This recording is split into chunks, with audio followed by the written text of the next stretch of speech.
Why has the appeal of populist ideas arisen in many Western countries? Is this a temporary phenomenon, or does it reflect a long-lasting loss of confidence in the establishment? To discuss these questions, I'm joined by Martin Wolf, the FT's chief economics commentator. Martin, you've written a column this week on the economic origins of the rise of populism. First things first, what do you mean by populism? It's a very good question. So I don't have an original definition. Basically, I think the essence of populism is a division of the world into the pure people, defined in different ways, against elites and outsiders, often but not always foreigners.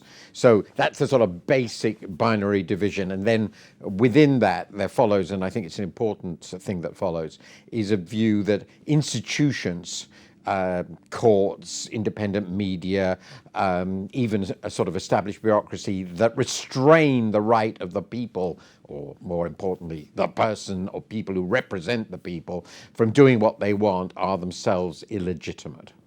You see populism, which expressed, for instance, in the election of Donald Trump, the Brexit vote in the UK, or the rise of the Front National in France. You see those related phenomena as delayed reactions to the global financial crisis of 2008, don't you?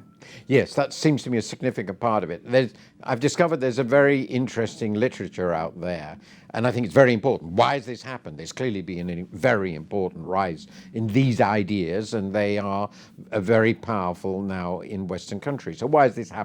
One line of argument, which I don't think is invalid, is that cultural changes of various kinds, some of them have an economic roots, immigration, the decline of the industrial working class, some of them are more purely cultural, have adversely affected particularly the white working classes across the West, and particularly men, and they're very angry, and this is what's going on. There's another view, which is that it's economic, and that also can be divided into two parts. So very long-term trends, rising inequality, globalization, again, this decline in the industrial labor force. That's one thing. And then there's this second part, which is what I've stressed, the shock of the crisis, the sense of the incompetence of everybody. That, I think, turns out, and I looked at it rather carefully, to be very important. There's something peculiar about this populist crisis, though, in that the populist reaction to the 2008 crisis was relatively long delayed. If you compare it to previous crises,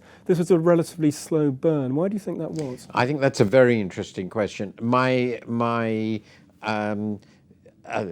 assumption, which is why I was actually optimistic that it wouldn't happen at all, was that the policymakers were really remarkably successful in preventing a total collapse of the system. So it turned out the crisis did have very big consequences, but they tended to take a longer running form, or some of them took a longer running form. So there was a long period of credit contraction, which is something that I think is very important. There was a long period of fiscal austerity. One of the points that I make is that the US and UK had more fiscal austerity than any other of the major countries that I look at. And that long run, these longer run processes, the wearying, the weariness people feel about these long run processes, you can see in Britain today. If you're right about the primacy of economics here, then as economies, particularly in the Eurozone, begin to recover, we should expect the populist tide to start to recede.